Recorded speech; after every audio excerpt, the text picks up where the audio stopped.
But first, yesterday I joined Jeremy Corbyn on the campaign trail in Yorkshire, and we began by talking, of course, about that terror attack. I'd like to get your response to what we've seen with the attacks at London Bridge. What are the lessons that we should be learning from it? Total shock at what happened. Total shock that somebody would kill people at a conference that was dealing with rehabilitation of prisoners and the prevent strategy, and then to go outside and threaten people with a knife, and then the police had to do what they have to do, and we now end up with 3 people dead, 2 of whom were trying to help people get through horrible times in their lives. And so I do think there are lessons that we have to learn from this, and there has to be a very full investigation into the circumstances of the prison sentence that was served and the release from it, and what services can do to help. On that note, Usman Khan, the attacker, was given an indeterminate jail sentence, wasn't he, for being convicted of a plot to blow up the London Stock Exchange, overturned on appeal. He was then released after spending 8 years in jail. Of course, his original sentence was 16 years. Yes. Do you think that people convicted of terrorism offences need to serve a full prison sentence? I think it depends on the circumstances, depends on the sentence, but crucially depends on what they've done in prison. So not necessarily then? No, not necessarily, no. I think there has to be an examination of how our prison services work, and crucially what happens to someone released from prison. Because I need to know whether or not the parole board were involved in his release. Apparently they were not. They made that statement quite quickly after the release, after yesterday's terrible incident. Secondly, that there was apparently no probation service involvement in monitoring this former prisoner, who after all had only served half his sentence, and he came out I think a year ago. And there has to be an examination of what goes on in the prison, because prisons ought to be a place where people are put away because of major serious offences, but also a place where rehabilitation takes place. So what would a Labour government do to change well, we do a current number of system things. then? One, properly fund our prison service so that the prison officers are able to do their job, both being prison officers as well as educators, as well as people that deal with dangerous prisoners who've committed very dangerous, very serious offences. Secondly, that there be a psychological assessment of somebody in his situation before they are released, to see if they are actually a danger, an ever-present danger to society, and that the parole board be involved in making that decision whether they go out ahead of full sentence. And after that, we have a probation service worthy of the name.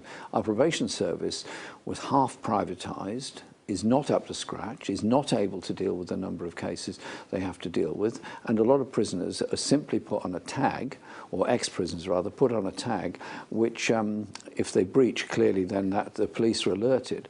Now, in the case of this individual, he obviously was not in breach of the tag because he was at a conference which it was a wholly legitimate place to be.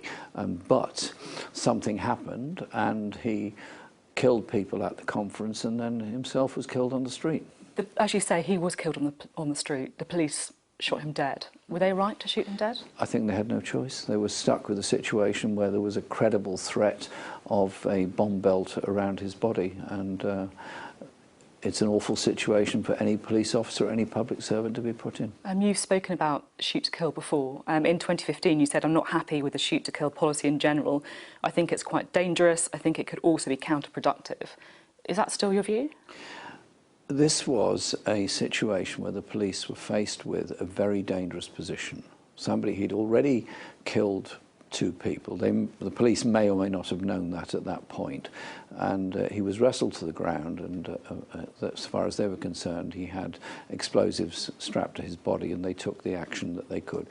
I think the police have to take what action they can to defend people in that situation. So have you changed your mind then when you said that you're not happy with the shoot to kill policy? The points I made in the past, particularly in relation to Northern Ireland, this is going back quite a long way, was that there was a concern in Northern Ireland that the police were adopting a shoot-to-kill policy when it was possible to arrest people rather than shoot them, and that's my point. There should never be the first alternative to shoot people, but if there's no other alternative, then that's what you do. Okay. I just want to talk a little bit more widely about keeping people safe, because this is what lots of voters will be basing some of their decision on. Will this person keep me safe if they're Prime Minister? The Labour manifesto says that you want to ensure the powers exercised by the security services are proportionate and used in accordance with human rights. Some people will read that and think you want to make it harder for the security services to do their jobs. No, I want to protect public servants, be they in the armed forces or the security services somewhere else, that they know that they have a code that they have to adopt, which is one about protecting life and protecting the human rights of all of us, and that they're also accountable for what they do. Hence, all the things in our manifesto are about parliamentary accountability of government services and of security services. Just talking about human rights in particular, do you ever worry that, in the wake of terror attacks, for example, the balance between security and human rights swings too far in favour of human rights, in favour of security as opposed to human rights? Well, the two things don't have to be indivisible by any means. But sometimes you have to make a difficult choice between those two competing things. Well, difficult decisions have to be made all the time. That's what government has to do, and that's what public life is about. But the fundamental has to be the rights of the individual to express their views in society in a proportionate way, and it has to be about our rights of free speech and assembly. That is surely what we're about as a country. That's why we are part of the UN human rights system. It's why we're part of the European Convention on Human Rights. These things are actually quite important because they protect all of us. Do you think that sometimes human rights are under a threat, though? When it comes to the balance between them and security? You have to create a secure society, and you have to defend human rights at the same time. If you give up all your democratic and human rights, then you've actually given in to those that would take them away anyway. Talking about that issue of human rights, you've said previously that Shamima Begum, the Islamic State bride, should be allowed to return to the United Kingdom. Are you still concerned about the idea of stripping British people from their citizenship if they do go to fight for jihadist causes abroad? Yes, because if you strip away their citizenship, where are they going to go? They then are going to become stateless people roaming around into ungoverned places, like in Libya, like in parts of Syria, and they create another terrorist force of tomorrow, ISIS or something else. Surely, if somebody is a citizen of any one country, then it's up to that country to take responsibility for them. And that's why we said that she should be brought back to Britain for questioning, possible charge, but certainly for questioning as a way of gaining intelligence on what motivated her in the first place and what her rights actually are. I mean, now, there's a point here that if you take away the rights of people and send them into that dangerous place, then actually, ultimately, we're all in greater danger. But some would listen to you and say, you're not saying that terrorists should have to serve their full sentences. You're not saying that you're going to give increased powers to the security services. You're not saying that you're going to make it more difficult for jihadists to return to the United Kingdom. Is this man going to keep me safe if he's Prime Minister? Those jihadists that return are going to return to have to face questioning. If we let them loose into an ungoverned space like Libya, we're all in greater danger in the long run. It is making us safer by preventing the growth of terrorist forces, by preventing the growth of irrational, powerful forces, and also looking at who's funding them, looking at who's making money out of them, look who's supporting them. Those are issues that are very important, but also having an inclusive approach in our society to stop people being radicalised and ending up in that very dangerous place, which is a threat to all of us. Now, the NATO summit is taking place this week, the kind of summit that if you become Prime Minister, you're going to be hosting. What countries would you consider to be our allies? Well, many countries are our allies all around the world. I mean, any country that signs up to the generality of the democratic way of life, of human rights, of environmental sustainability. Who would be our important allies then, as if Jeremy Corbyn was Prime Minister? Well, all of our neighbours are obviously important allies. The European countries are our important allies. The United States is an ally. But let's look at it on the basis of how we approach the real threats to this world, which are probably climate change and issues like that. And I would look forward to meeting President Trump to have a chat with him about his designs on our health service. Would he be an ally? Well, I haven't had the pleasure of meeting President Trump, so I'd be happy to have a discussion with him. But what I would simply say is this, that a relationship with the United States in the future will be a trade relationship, yes, but we're not going to give up our public services to the United States. And I think what the Prime Minister's doing in allowing these trade talks to go on now for more than 2 years, which are a threat to so much of our way of life, in so much of our way of life in terms of our security of conditions in health, and our security of conditions in environment and food, and handing over our public services to American companies to come in and run them. I mean, they would dispute a lot of what you're saying there. They would say that actually the NHS is not on the table when it comes to... Well, it's absolutely on the table. It's quite talks. clearly there in the document, which has been sent away for text drawing up. Talking about NATO, because NATO is something that you've previously talked about in your career as an MP as well. In 2011, you said,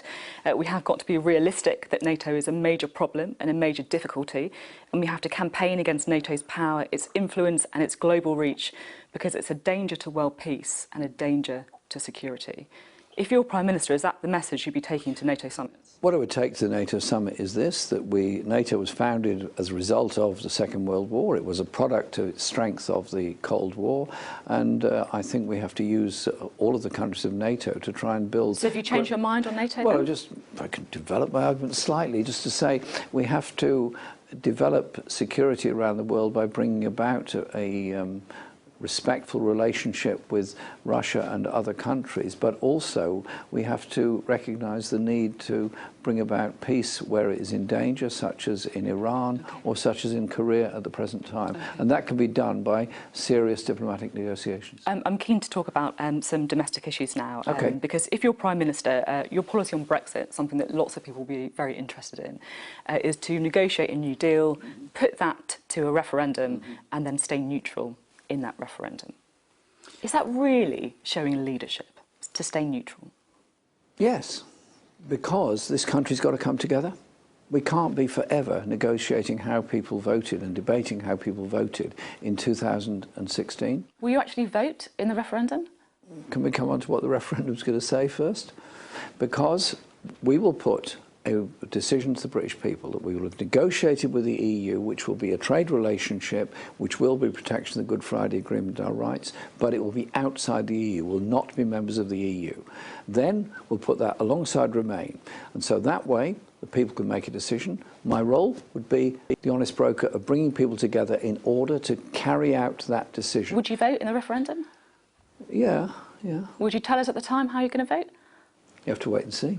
So you can't even tell us how you're going to vote at the time? Listen, I want to negotiate a deal with the European Union that does protect manufacturing industry, trade and jobs, and does protect the trade relationship that we have with Europe. Because if we go down the road that the Prime Minister is taking us to, with this sweetheart deal with the United States, there's going to be huge threats to industry all around the country. Just talking about the deal that you want to negotiate. That would be outside membership of the EU, but would maintain trade. Would that deal that you want to negotiate include free movement of people, or would that come to an end? I don't think free movement totally could ever come to an end because of the relationship of families between Britain and Europe, the needs of all of our services, the fact there's 40... Many people voted in the referendum for an end to free movement of people, didn't they?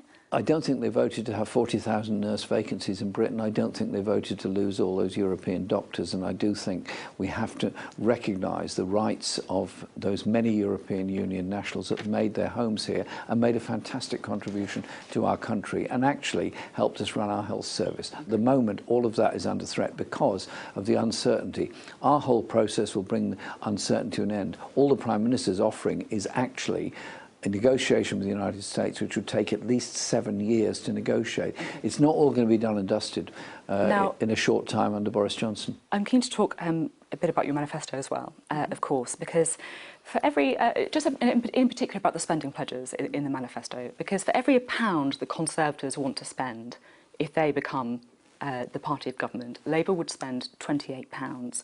I spoke to Karen Fairbairn, the head of the CBI, and she said that Labour's policies would crack the foundations of our economy. Is that really a responsible plan for government? I think it is a very responsible way of looking at the needs of this country. all of the spending pledges in the Labour manifesto, all of what we're proposing, would take us, in terms of public services, roughly up to the level of France and Germany. At the moment, we're way below that. What it would do is give us the opportunity to properly fund our education, to have a housing programme. People on median incomes pay a lot more tax in France and Germany as well, don't they? So maybe you have to be a bit more honest about the fact that we would all have to pay more tax if you want to have that level of state spending. We're not raising tax for 95% of the population. What we're doing is raising corporate taxation. That's not income tax. You may not be raising for 95% of the population, but people on lower incomes will be paying more tax under Labour, wouldn't they, under things like the marriage tax allowance? The marriage tax allowance will bring about equality between those that are married. But it's not true to say, is it, that 95% of people won't pay more tax under Labour? That is £250 for a married couple at the moment, which doesn't give the same advantage to an I'm not saying it's right or wrong, I'm just saying it's not correct to say 95%. But it's not a tax rise. There are no tax rises for the 95% of the population. But think of the benefits you get from it. You get a better education service that's properly funded. You get a government that's determined to invest in the infrastructure needs of this country. You get green industrial revolution jobs, and you get a growing economy as a result of it. Look, we cannot go on as a society with more than 500,000 kids in oversized classes. We cannot go on with many thousands of people sleeping rough. We cannot go on with these levels of poverty and inequality that exist in Britain. Or for the middle-aged who thought they were moving into a period of stability and strength in their lives, suddenly finding they're grossly in debt to pay for their kids to go through university or their older parents to get the social care they need. We can't go on like this. That's why our manifesto is there to try and deal with these inequalities and develop an expanding economy for the future. And I'm very proud of it. What others would argue as well is that something else that we can't go on with are allegations of anti-Semitism within the Labour Party. This week, the Chief Rabbi said, in his view, you're unfit for high office because what he describes as a new poison of racism has taken hold in Labour, sanctioned from the very top. What I want to know is, why didn't you apologise for it? Why did you not take the opportunity to apologise? We've made it very clear as a party, we apologised for and regret any degrees of anti-Semitism anyone suffered. Would you like to take the opportunity to apologise? I've made that clear. Can I just say this? When I became leader of the Labour Party, there were no processes for dealing with this whatsoever. They've all been introduced since I became leader and Jenny Formby became General Secretary. The egregious cases, I personally introduced a rule change to deal with this. We also introduced an education system to deal with this within the party. And I just say this... Do you think you've done anything wrong when it comes to handling of anti-Semitism? I wished our party had acted on it more rapidly at the very beginning and dealt with it at that point. And also that I want to make it very clear to the Jewish community, to the Muslim community, and to any other community. Anyone under threat because of persecution, because of attacks on their temples, mosques, synagogues or places of worship will be very secure under a Labour government that will make sure there is full funding of all the protection measures they need and full respect for their religion, their faith and their place in our society. The Jewish people suffered like no other in the 20th century through anti-Semitism in Germany, which led to the horrors of the Holocaust.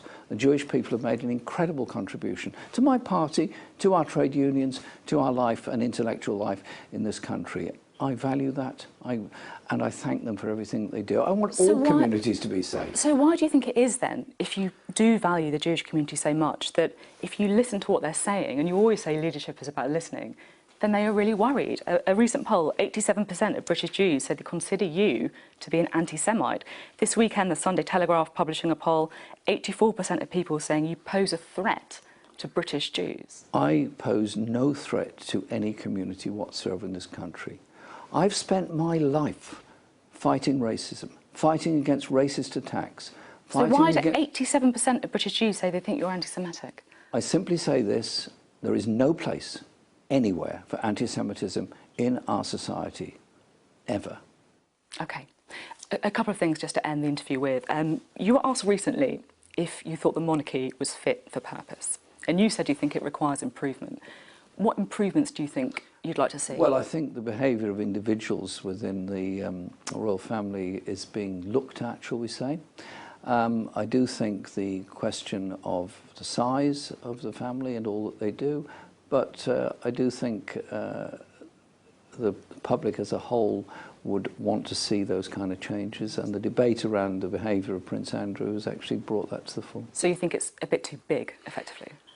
Well, I think there's a lot of people attached to the royal family. Okay. And then just finally, you're an Arsenal fan. Who do you want the next manager to be? Well, good debate.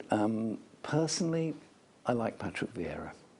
Iconic player, brilliant guy, and has done so much for education of children back home in Africa. I think Patrick Vieira. Okay. Jeremy Corbyn, thank you very much. But by the way, it won't be me. No matter what happens at the election. No matter what happens, I will not be. No matter what happens in the election, I will not be the Arsenal manager. Okay. So that might be good news for some people, whatever. But that's the situation. Thank you very much. Thank you.